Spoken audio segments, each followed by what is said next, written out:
Alam natin we are praying for her and the boys, kanyang mga anak, because they just lost Nanay Carmen doon sa Pensacola. Please, in your personal prayer, mention po si Ate Beck sa inyo pong mga panalangin that she really needs prayers right now. And also po, yung mga family ko rin po doon sa San Jose, ay lingid sa inyong alaman, yung aking pamangkin po ay nagpakamatay po, nag-suicide po a few days ago.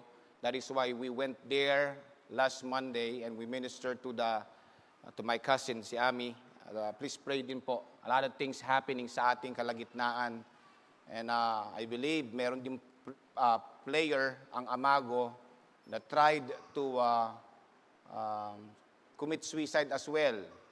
Ang daming mga nag-suicide ngayon, kasi parang there's no hope, there's no help. But alam niyo po, makukuha natin 'yan sa ating mahal na Panginoon. It can be done, it's doable, it's available through our Lord Jesus Christ. Now, I entitled this message this morning, From Difficult to Impossible. From difficult to impossible. And binasa na po ni Preacher Alexis yung ating pong context.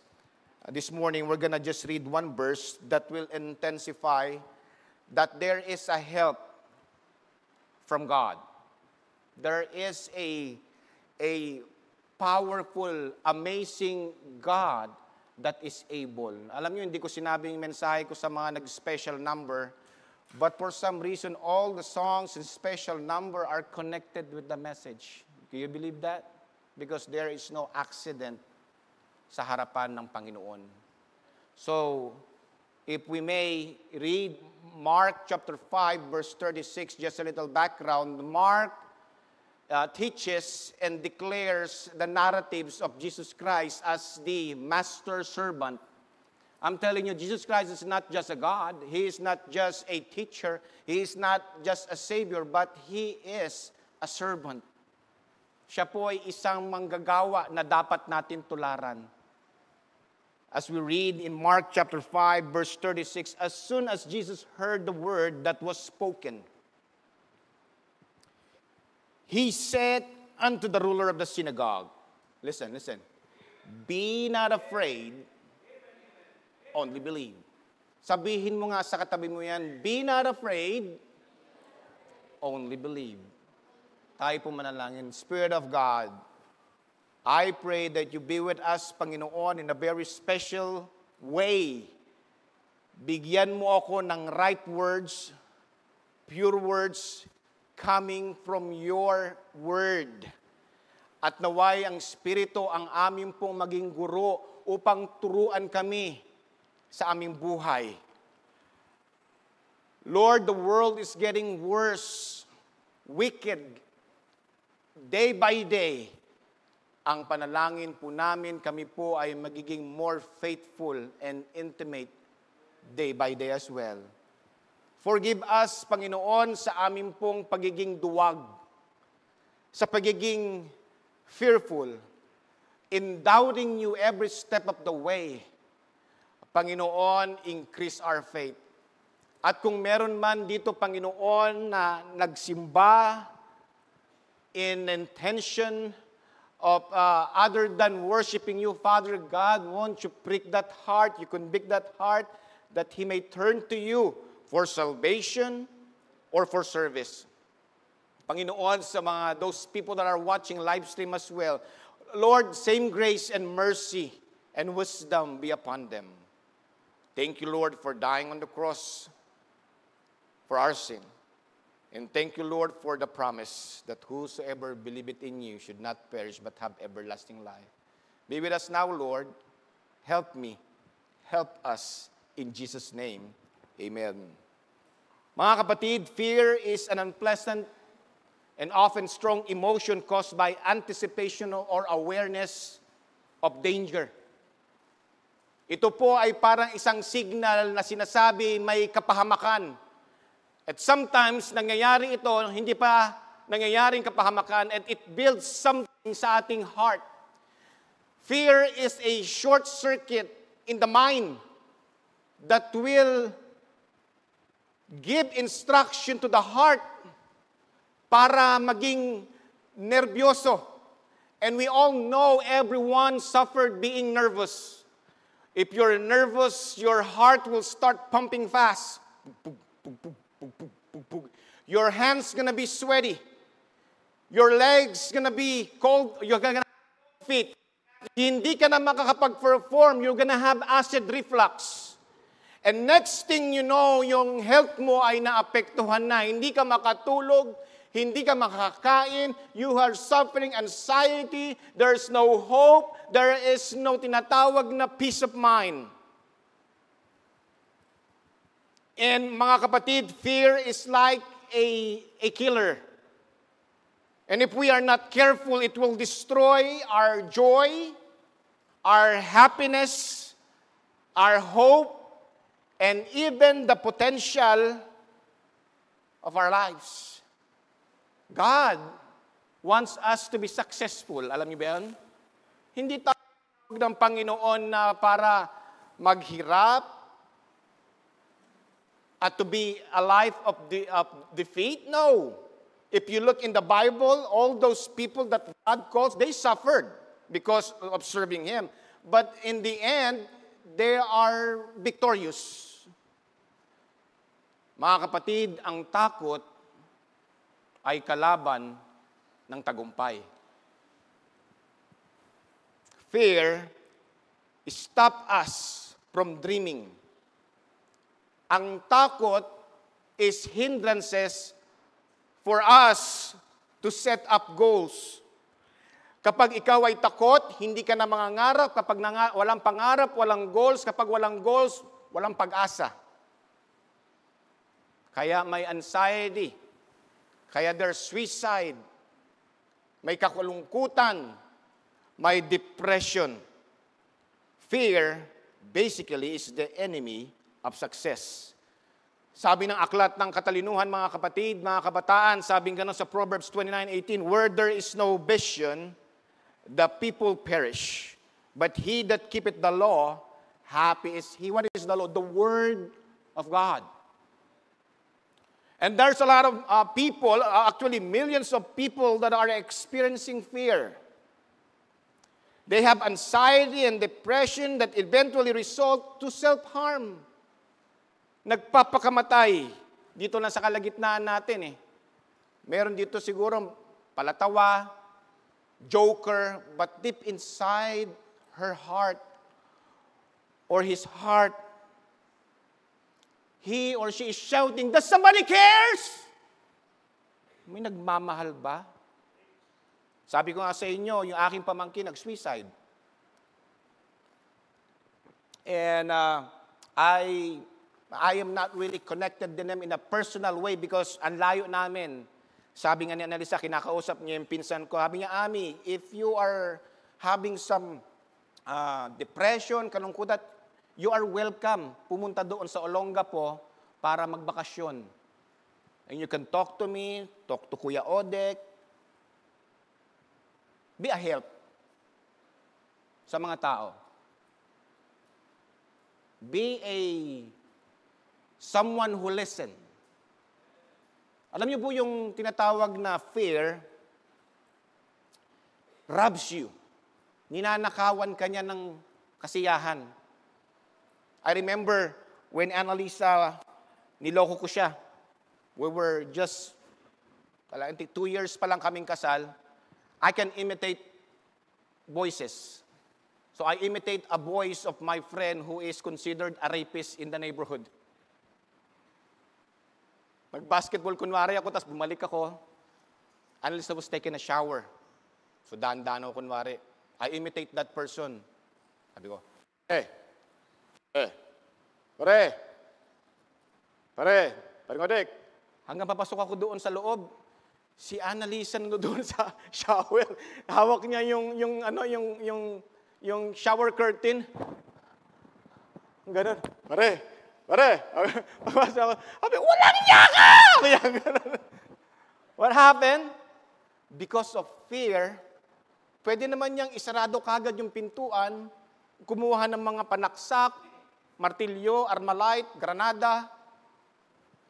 But because of fear, she was paralyzed. Naalala mo yun, Ann? Because of fear, she was frozen. At marami pong nare-rape na babaeng ganon. Yung bigla na lang walang magawa, sobrang takot. They're frozen and they are paralyzed. Well, the same thing din po sa buhay ng tao. We cannot move. There is no drive. There is no excitement sa buhay because the presence of fear. In our text today, the main character besides the Lord Jesus Christ was Jairus, a leader of the synagogue. My profile, sabi nga ng ating Sunday school teacher, may sinabi, leader, may kapangyarihan, may kayamanan. And a certain anonymous woman who actually spent all her resources looking for someone that could fix his disease, yung kanyang sakit sa dugo. Some say it is a internal hemorrhage, some say problema ito ng isang babae na hindi tumitigil ang kanyang pagdurugo. Walang makatulong sa kanila.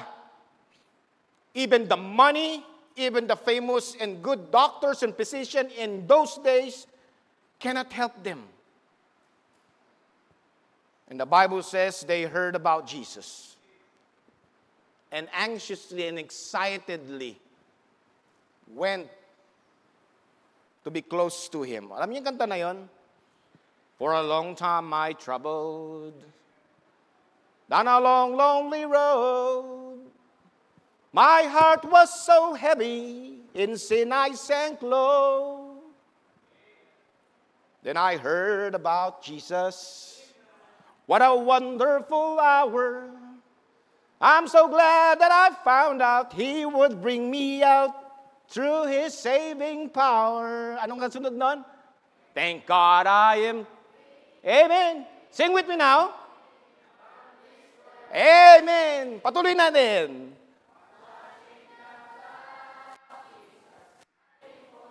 Amen. Amen. Praise the Lord. I'm so glad.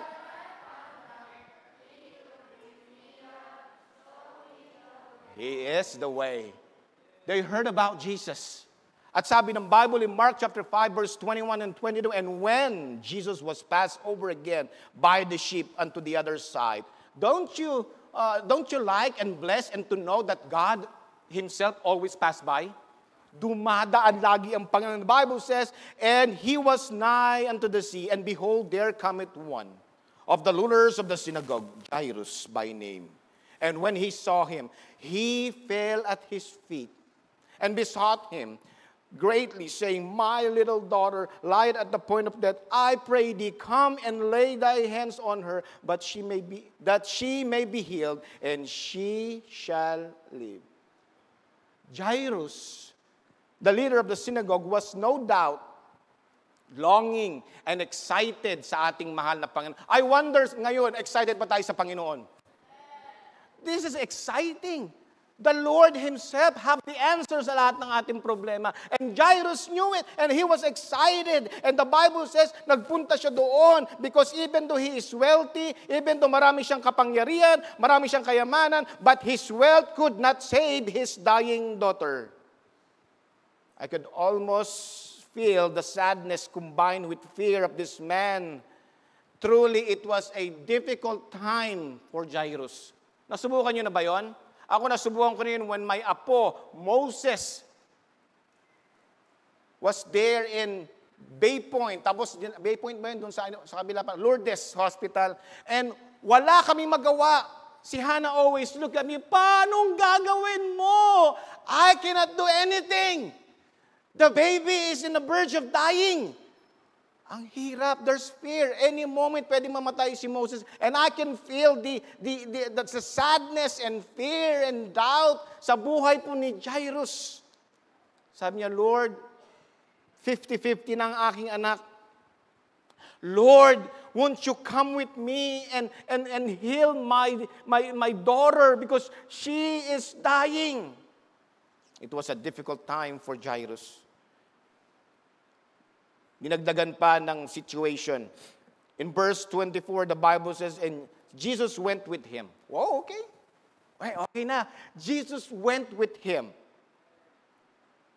But the problem is this, and much people followed him and thronged him. You know what the word throng? It means to compress, that is a lot of crowd on all sides. Jairus was very optimistic kasi kasama niya na yung Panginoon. Finally, looks like my daughter's gonna be healed. But there's problem. They are moving slowly. Lord, tara na, Lord. Tapos sabi naman, sige, punta na ako dyan. Ang daming crowd. The frustration of this man, Jairus, sabi niya, Lord, bilisan natin, Lord, mamatay ni ano ko. She's dying, Lord. Yes, I'm on my way there. Pero ang daming tao. You picture natin to parang sa ambulansya, sa EDSA, tapos traffic. Woo, woo, woo, woo, woo, woo. Miko. Woo, woo, woo, woo, woo, woo, woo. Walang andar. Jeff, finish na. Ayun na yun. Ganun ang pakiramdam ng tatay. There is an emergency, dapat magmadali, but there's crowd. Difficult. Sa buhay natin, ganun, di ba? Ang bagal yata ng andar ng buhay ko. Yung problema na to, hindi ko na yata malulutas. Wala na. Ang bagal, there's difficulty in the life of Jairus. Besides Jairus, na very influential man, there is another character whom also have a situation of difficulties. Yung babae na may issue ng sakit for many years. Basahin po natin in verse 25 and 26. Nalay na natin yung foundation ng narratives. Jairus wanted Jesus Christ to be in that place sa kanyang bahay so Jesus can heal her daughter, but it's taking some time. Jed, parang anak mo halimbawa ganun. Ang tagal. Lord, bilisan natin, Lord, come on. And then, another woman came along in verse 25 and 26. And a certain woman which had an issue of blood, 12 years, and had suffered many things of many physicians, and had spent all that she had, and was nothing bettered, but rather grew worse. This girl, this woman, was bankrupt. This anonymous woman had drained her resources, finding the good physician in that place, but unfortunately, her disease was incurable. Walang kayang maggamot. Wala na rin po siyang pera. But in Mark chapter 5, verse 27 hanggang 29, when she had heard of Jesus. Amen. Kayo na sa simbahan kayo, nakikinig kayo rito, you are hearing Jesus. Ano kayang gagawin nyo? Yung iba sa inyo siguro matutulog, yung iba sa inyo magtatawanan, yung iba sa inyo kung ano ginagawa. Ay, nakikita nga pala kayo, nag-cellphone dyan ha. Nakikita kayo doon, sinusumbong sa akin lagi ni Pastor John Mark. Pastor, nag-cellphone si ganyan, nag-ML. This woman, when she heard about Jesus, sabi ng salita ng Panginoon, heard of Jesus, came in the press behind, parang gumano siya sa karamihan, and touched his garment. For she said, if I may touch but his clothes, I shall be whole. And straightway the fountain of her blood dried up, and she felt in her body that she was healed of that plague. Kita nyo na? This morning, if you're bankrupt, amen? This morning, if there's uncertainty na wala na mapuntahan, lapit tayo kay Jesus. Si Jesus lang po ang kaya pong magtanggal ng mga infirmities na yan. Ang problema kasi po sa atin, sa iba tayo pupunta.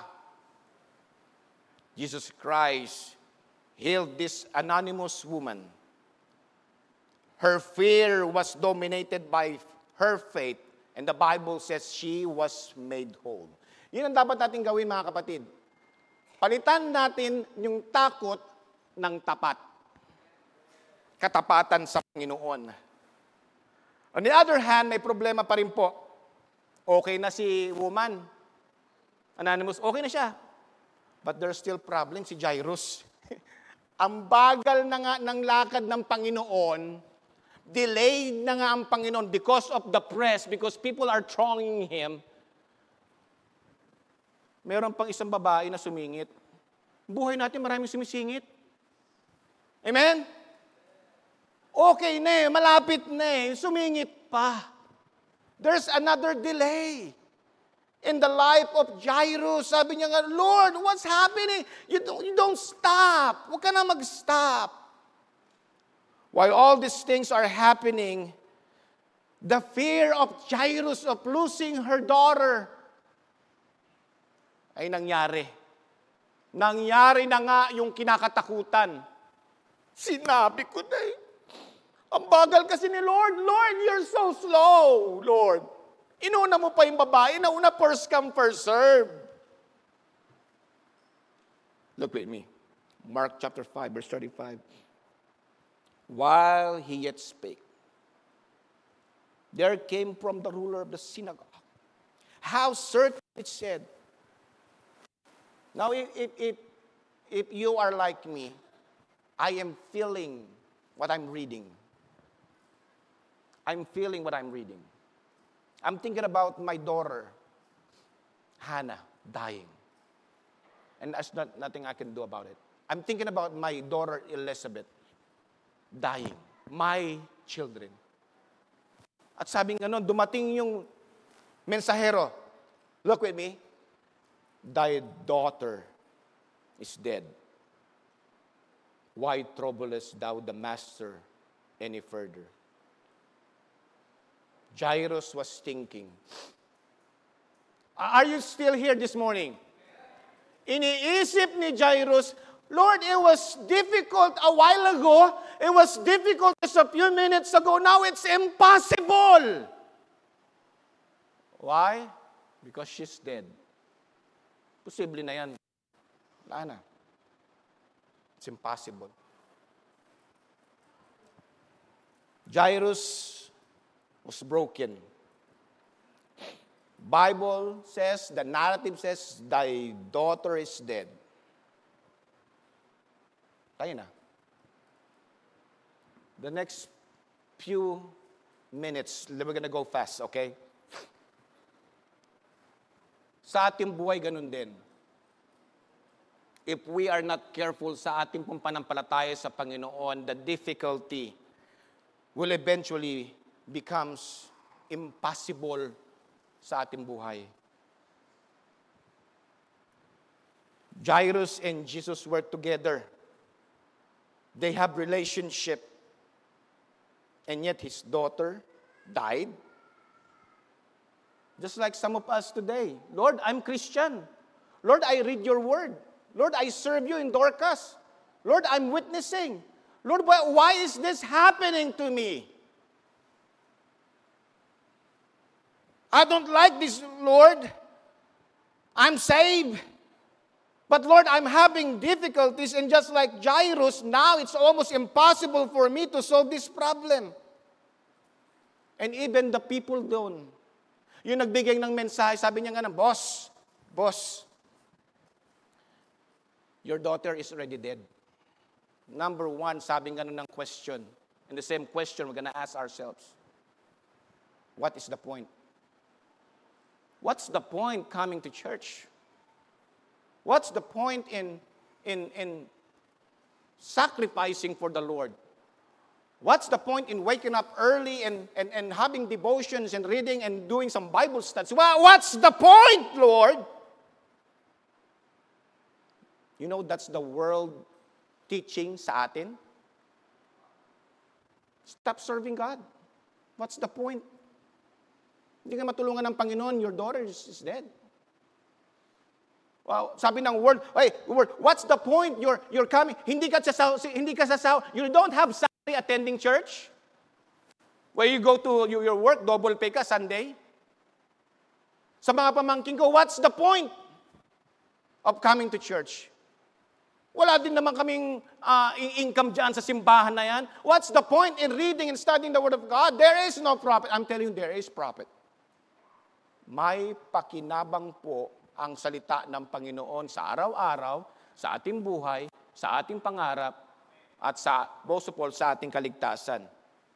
This world is trying to inflict and teach and recommend. What's the point? Ang sarap kaya manood ng Olympics ngayon. Quarterfinals na ng basketball and so forth, or boxing or gymnast. What's the point of attending church? What's the point of serving? What's the point of going? What's the point of fellowship with God? Sabi sa 1 John chapter 2, verse 15 and 16, love not the world, neither the things that are in the world. If any man love the world, the love of the Father is not in him. What's the point?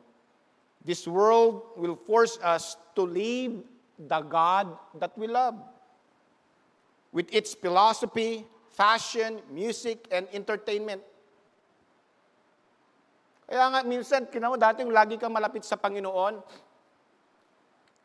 tapos nang lamig ka, naging lukewarm ka, it will show with your clothing, with your hairstyle, with your philosophy, with your entertainment. What's the point? Look at me in verse 16. For all that is in the world, the lust of the flesh and the lust of the eyes and the pride of life is not of the Father, but is of the world. Not only the world is teaching us what's the point in serving and asking the Lord or being commune with the Lord, not only the world, but our flesh. What's the point? In the positive side, what's the point? What's the point of going to Jesus or coming to Jesus? What's the point? Malakas pa naman ako. I'm still young. I'm strong and I'm able. What's the point? I have treasure. Punong-puno yung refrigerator. What's the point? I'm talented. Alam niyo po yung talent, yung mga sports na yan? Mawawala yan. One time si Timothy, nakuha siya sa NBA Rising Star sa Pampanga. It was Saturday. Bukod pa yan dun sa junior NBA niya. Meron silang Sprite Rising Star ng NBA. Pinabalik siya. Ano yung pinabalik siya? Sunday. Sabi namin, we're not gonna go Sunday. Di ba? Sabi siguro ni Timothy, what's the point? Hindi ako gusto ko. Yung time sa Panginoon. What's the point? Or maybe in the negative side, katulad kay Jairus, namatay ng anak ko. What's the point of being with God? What's the point? You see, the world is telling us what's the point. Our flesh is telling us what's the point. And the devil himself also asking us, hey, what's the point? Wala naman talagang impyerno. Wala naman talagang ganyan, giving us doubt. John chapter 10, verse 10, the Bible says, the thief cometh not, but for to steal and to kill and to destroy. I am come that they might have life, and that they might have it more abundantly. Mga kapatid, if you hear that message or that counseling, what's the point? You need to stop listening to that. Sapagkat sanglibutan po yan. Stop listening to the wrong voice of this world, yourself, and the devil. Because in 1 John chapter 17, katsunod po ng verse 16 ng 1 John, the Bible says, and the world passeth away, and the lust thereof, but he that doeth the will of God, ano sabi? Abideth forever. Do not let the opinions of the world, the flesh, and the devil becomes our destination. Ang destination po natin ay sa ating Panginoon if you are saved. In Mark chapter 5, verse 36, the Bible says, as soon as Jesus heard the word that was spoken.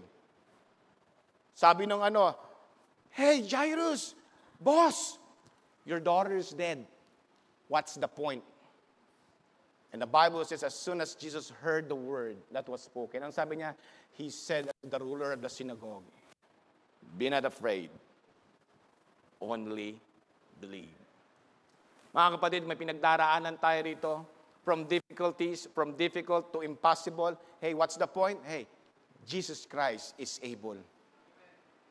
Sabi ng salita ng Panginoon, do not be afraid, only believe. Number 2 question. Sabi niya ganon, ang Panginoon, papunta na sila. Nagkaroon ng panampalataya. Si Jairus, strong faith, they were walking. And then when they arrived the place, ang Panginoon naman po ang nagtanong. Sabi nga sa Mark 5:37-39, and he suffered no man to follow him, save Peter and James and John and the brother of James, and he cometh to the house of the ruler of the synagogue, and seeth the tumult, may kaguluhan. And them that wept and wailed greatly. Back in the old days, there is what you call professional wailers. May mga professional crying ladies. At alam ko, yung mga ibang kultura, meron pa rin yan. Meron laging umiiyak doon, pero bayaran yun. Professional wailer. Professional crying ladies or maybe crying men doon, umiiyak. And when, anong kaguluhan ito? Sabi ng Panginoon. And see the tumult, and then that wept and wailed greatly. Verse 39, and when he was come in, he said unto them, why make ye this ado and weep? The damsel is not dead, but sleepeth.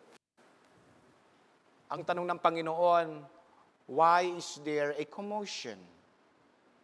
Sa buhay natin, yung balisa tayo? Nakita na natin ang kapangyarihan ni Lord, nakita na natin ang kanyang saving power, nakita na natin ang kanyang mga awesome miracle sa ating buhay, may commotion pa rin tayo. We are serving God half-heartedly. And they don't believe that Jesus Christ is able. Jesus Christ was correcting them. Sabi nga sa verse 39, sa huling praise, the damsel is not dead, but sleepeth. By the way, mga kapatid, sleeping in the Bible that pertains to the believer is just a metaphor of a believer that dies. Alam nyo ba kung ikaw manampalataya, pag ikaw namatay, para ka lang natutulog? Ano nangyari sa mga natutulog? Nagigising. Yung mga naman nagtutulog-tulugan, adik yun. Amen? Hindi yun, laging gising yun. But in the Bible, when the word sleepeth, always pertains that there is hope. Why? Because one of this day, you will be awakened. And Jesus Christ is teaching, Jesus Christ is correcting them that, hey, I am here. If life is here, there's no death. Walang kamatayan. Nakukuha ba natin yung ano yan? Naintindihan natin yon? Kapag ang may akda ng buhay ay nasa kalagitnaan, walang kamatayan. Sleeping is a metaphor of a believer that dies and later on ay magigising. You will not die if you have the Lord Jesus Christ. He will be with thee. I'm not talking about physical. I'm talking about the eternal fellowship with the Lord. Tingnan natin sa 1 Thessalonians chapter 4, verse 13 and 18. Are you still with me, church? But I would not have you to be ignorant. There's a lot of commotion. Sabi ng Panginoon, what's the commotion? What's happening? Don't you know that I love you so much? And in Romans chapter 8, the Bible says, you are more than conquerors at walang makakuha sa atin sa kamay ng Diyos. What's the commotion? Sabi ng Bible, but I would not have you to be ignorant, brethren, concerning them which are asleep, that ye sorrow not, even as other which have no hope. For if we believe that Jesus died and rose again, even so them also which is asleep, in Jesus will God bring him with him. For this we say unto you by the word of the Lord, that we which are alive and remain unto the coming of the Lord shall not prevent them which are asleep. For the Lord himself shall descend from heaven with a shout, with the voice of an archangel, and with the trump of God, and the dead in Christ shall rise first class. Then which we are alive and remain shall be caught up together with them in the clouds to meet the Lord in the air, and we shall ever be with the Lord. Nakuha natin yon. Yung mga namatay, they will be resurrected, magigising sila, and we will be, yung mga nabubuhay, magsasabay, kukunin tayo ng Panginoon. At sa verse 18, the Bible says, wherefore, a conclusion, comfort one another with this words. Bakit may fear? Ang Panginoon nga, nung na-late siya, according sa mga kapatid ni Lazarus, Lord, you are late 4 days. Sabi ng Panginoon partida, 4 days late ako sa inyo. Binuhay niya pa. Mabaho na si Lazarus, patay na si Lazarus, nakabalot na si Lazarus, binuhay niya. You know what? Sa tingin natin he's late, sa tingin natin there's delay. No, God is able. In John chapter 11, verse 11, the Bible says, "These things said he, and after that he said unto them, Our friend Lazarus sleepeth. But I go that I may awake him out of sleep." Listen, huwag tayong masyadong mag-worry. Huwag tayong masyadong magkaroon ng takot. Only believe. In 1 Corinthians chapter 15, verse 52 to 54, the Bible says, "In a moment, in a twinkling of an eye, at the last trump, for the trumpet shall sound, and the dead shall be raised incorruptible, and we shall be changed. For this corruptible must put on incorruption, and this mortal must put on immortality. So when this corruptible shall have put on this incorruption, and this mortal shall have put on immortality, then shall be brought to pass the saying that is written, Death is swallowed up in victory." Wala pong kamatayan pag nasa Panginoon. Mamatay man tayo sa flesh, gigisingin tayo when the time comes ng ating mahal na Panginoon. We will be transformed in an incorruptible body. There will be no sadness. Ano sabi? No sorrow, trouble for me. There will be peace in the valley para sa atin. Anong commotion? What is the commotion? What's the commotion? Do not fear death, but have faith in God.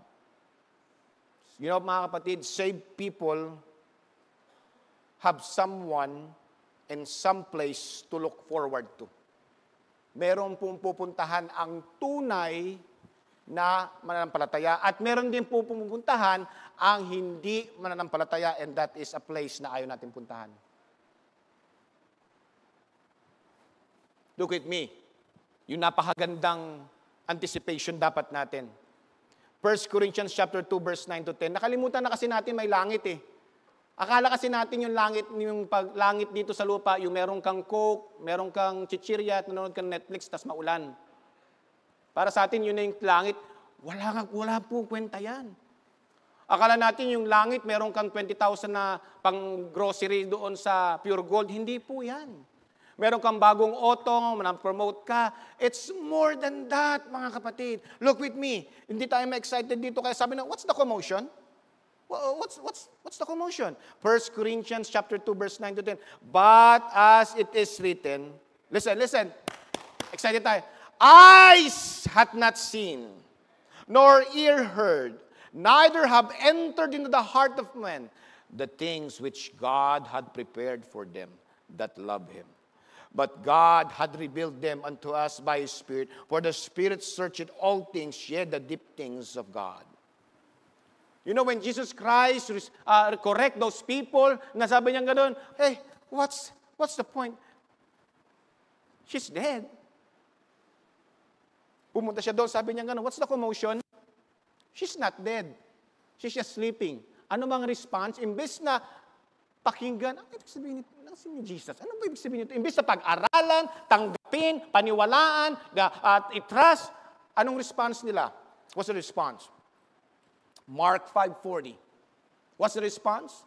At yan ang kalimitan ng mga tao ng response nila when I say, trust Jesus. Pastor, easy ka na magsalita niyan kasi marami kang resources. Yes, because I trust Jesus. Yung mga ibang pastor, sasabi, Pastor, kaya ka full-time kasi may support ka. Yes, because I trust Jesus. Pastor, easy ka kasi may access ka sa Amerika. Yes, because I trust Jesus. Bible says here, instead of trusting the Lord Jesus Christ, when they ask, she is not dead, she is just sleeping, anong response nila? Tinawanan nila, sabing ganon, Mark 5:40, and they laughed him to scorn. Not only they laugh at him, they scorn him. Sinabi ni Jesus, hindi daw patay, tulog lang. They scorn him. Parang minsan sa church, ganun, pag nagpipreach ako minsan yun, seryoso. Naiiyak pa ako minsan, may nakikita ko, tumatawa doon. Bakit tumatawa yun?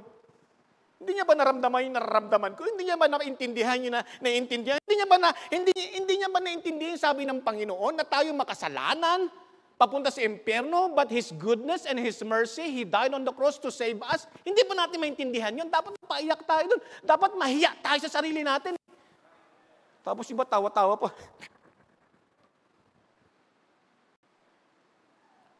Alam nyo, papasalamat ako, hindi ako yung Diyos. Because it sickened me. Ako'y naduduwal, ako'y nandidiri sa mga tao when they laugh at church, when they laugh at the Word of God, when they disrespect the God that died on the cross. Dahil mga kabataan, you don't understand when your mother and your father forsake you. Sino nag-alaga sa inyo? It's the Lord. It's the Lord. Si Jesus ang nag-alaga sa inyo. Tapos you're gonna grow up dito, from 2 years old, from baby, all the way to 17 years old, and you despise the Lord, tinatawanan niyo yung Diyos. Hey, a sick person. Sick. Wicked. Pwede ko ba sabihin ito? Walang hiya. Those people in Jesus' times, I believe they witnessed the miracles. When Jesus Christ calmed the sea, victory over danger. When Jesus Christ healed the demonic man, victory over demons. And this time, victory over disease. And ano ang response nila? They laugh at him. They mock him. They scorn him. Simba-simba, wala yan. Pray-pray, wala yan. Jesus, wala yan. What's the commotion? And they laugh him to scorn. But when he had put them all out. I'm telling you, nakita natin yan. Those people that laugh, they're not with Jesus. They are outside the will of God. Those people that mocks and don't have seriousness and gravity and being sober and serving God is not part of His will.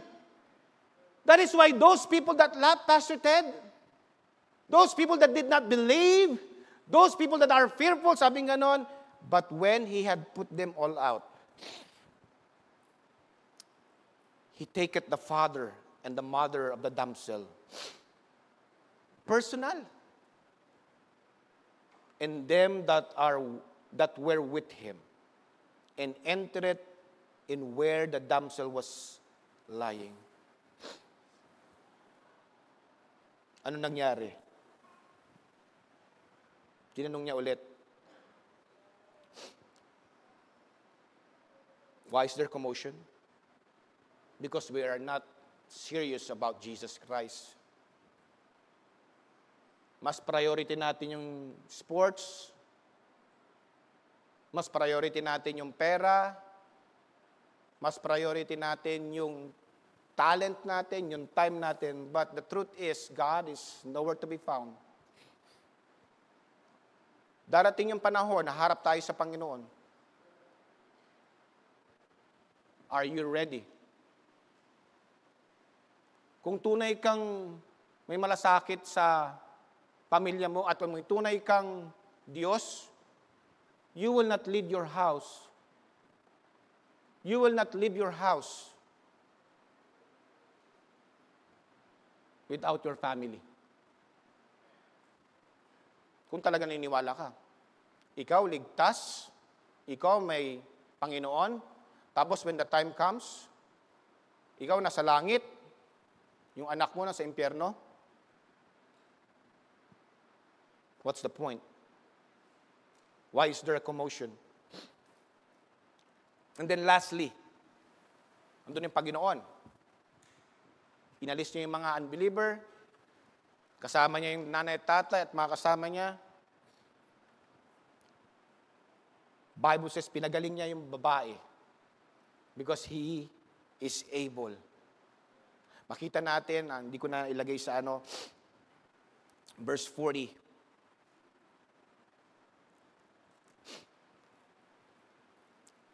Verse 41. And he took the damsel by the hand and said unto her, Talita, cumi, or cumai, which is being interpreted, Damsel, I say unto thee, arise. Verse 42, and straightway the damsel arose and walked, for she was of the age of 12 years. And they were astonished with a great astonishment. In verse 43, and he charged them straitly that no man should know it, and commanded that something should be given by her to eat. Well, I'm not going to go to this because I don't want to ruin Pastor Ted's message about why, or he always say, don't tell what happened. But I want to incubate. Gusto kong mamisa sa ating kalagitnaan ngayon na ang Panginoon is in the business of giving victory even sa ating pong mga diseases. He can and He will be sa ating buhay. Pinagaling. Yung mga nagtawanan, pinaalis. Yung mga nanampalataya, receive the blessing, the approval. In our last question this morning, nakita natin, sa buhay ni Jairus, it was difficult and even impossible na. At sabi, what's the point? Sabi ng Panginoon, what's the commotion? Pinagaling. Ngayon sa kalagitnaan, may tanong naman ako sa inyo. Why fear? Bakit ikaw takot ka pa rin? Nakita natin yung katotohanan sa ating kalagitnaan. Why fear? Ano yung bang reason ng fear? Ng takot? Fear is an evil spirit. It's an evil spirit. Kapag ikaw ay matatakutin, you do not trust God. Kapag ikaw ay matatakutin, you do not depend on the finished work of the Lord Jesus Christ. Fear is an evil spirit. There's a positive way of fear. That's a good fear. But the bad fear is evil spirit. Look with me, 2 Timothy chapter 1, verse 7. For God had not given us the spirit of fear. Ang fear pala is a spirit. Listen, boys and girls, fear is a spirit. God has not given us the spirit of fear. Contrast, but of power, and of love, and a sound mind. That is the spirit that comes from God. Contrary, the spirit of fear is the evil spirit. Ang takot po is the evil spirit. Reason is fear, is an evil spirit, and also your loss and need for Jesus Christ. If you are always fearful, there's big chance na ikaw ay hindi ligtas. Pastor, judging na yan ah. Well, the Bible says in Revelation chapter 21 verse 8, but the fearful and unbelieving and abominable and murderers and whoremongers and sorcerers and idolaters and all liars shall have their part in the lake which burneth with fire and brimstone, which is the second death. There's the reason why we're fearful. There's an evil spirit, and we are lost and undone. That's the reason. But God did not stop there. Meron pong resolution. What's the resolution? Mark 5:36. Balik tayo sa ating text. What's the text? As soon as Jesus heard the word that was spoken, he said unto the ruler of the synagogue. Ano sabi? Be not afraid, only believe. Mga kapatid, let's all stand. Fear is not the absence of courage. Amen? Kasi matapang din naman tayo eh. But rather, it is evil, it is doubt, and we need the Lord Jesus Christ. The resolution is there. Faith in Jesus Christ. Only believe. Jairus was no doubt wealthy, but his wealth could not save his dying daughter. The woman was already bankrupt, and she had given the doctors all of her money, and yet none of them could cure her. And both Jairus and the poor woman found the answers to their needs at the feet of the Lord Jesus Christ. Mga kapatid, Jesus Christ is more than a teacher. He's more than a carpenter. He is the Savior. He is the way, and He is the truth, and He is the life. Fear is the absence of hope. No love. No someone to worship. You can get all of that from the Lord Jesus Christ. As we sing our last song this morning, I hope and pray, mga katanungan, what's the point? Why there's commotion? Ang Panginoon po came down from heaven to die for us. Wala tayong pakinabang. There's nothing to offer to Jesus. May kanta, in my hands, no price I bring, simply to the cross I cling. Kung hindi ka ligtas, malayo ka, tinatawanan mo yung Panginoon, may doubt ka, may fear ka, today, put your trust, repent, and faith in the finished work of the Lord Jesus Christ. Napakasimple ng Ebanghelyo. Hindi niya pinahirapan. Sabi ng isang pari one time, hindi ako naniwala sa born again. By faith lang, maligtas ka na. Ano pala? Magsuhol tayo?